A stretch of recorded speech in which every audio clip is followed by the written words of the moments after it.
My philosophy was a very simple one. Rudy was one of my favorite films growing up. After watching that film, I come to understand if I could work that hard every day,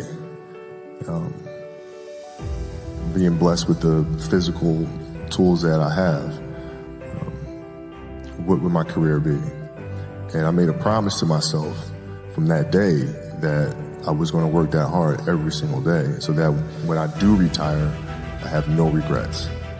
And that was the most important thing for me, is to leave no stone unturned, get better every single day.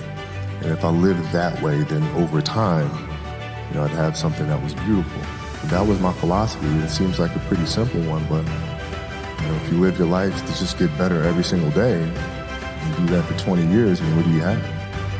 And once you have the passion, the thing that you're passionate about now, you can look at other people or other entities or other things or works of art, and you can draw things from that to help you be better at what you do, by looking for those common denominators.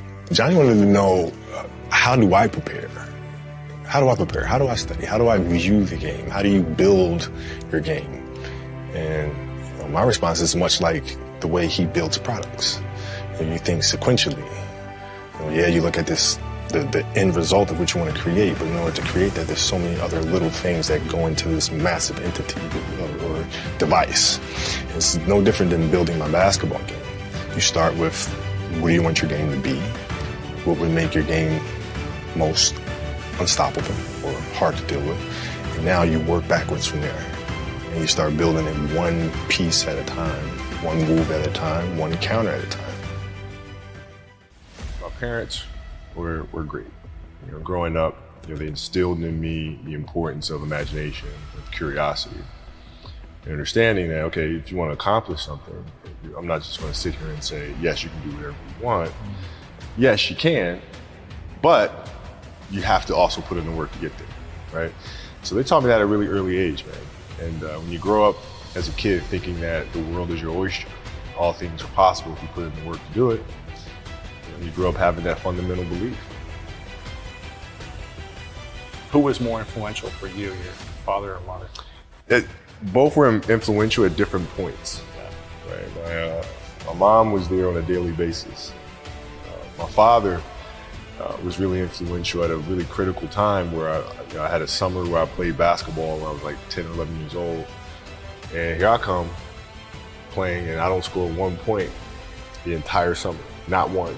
You didn't score once? Not one. Were you in the game? I was in the game. How'd you not score? Because I was terrible. Not a free throw, nothing. Not a lucky shot, not a breakaway layup, 0 points. And I remember crying about it, being upset about it. And my father just gave me a hug and said, listen, whether you score 0 or score 60, I'm gonna love you no matter what. Wow. Now, that is the most important thing that you can say to your child. Because from there, I was like, okay, that gives me all the confidence in the world to fail. I have the security there. But to hell with that, I'm scoring 60. Let's go. Right. And from there, I just went to work. I stayed with it. I kept practicing.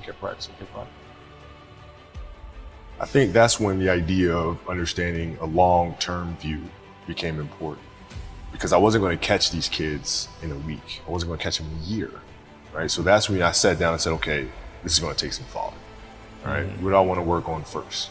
All right, shooting. All right, let's knock this out. Let's focus on this half a year, 6 months, do nothing but shoot. All right, after that, all right, creating your own shot. And you focus. So I started creating a menu of things. When I came back the next summer, I was a little bit better. And then 14 came around, back half of 13, 14 years old, and then I was just killing everyone. And it happened in 2 years, and I wasn't expecting it to happen in 2 years, but it did, because what I had to do was work on the basics and the fundamentals. But they relied on their athleticism and their natural ability. And because I stick to the fundamentals, it just caught up to me.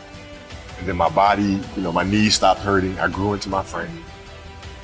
Then your athleticism, once you have the fundamentals, Exactly. the hard work, the mindset, and you tack on the athleticism, it's game over. Then it was game over. Wow.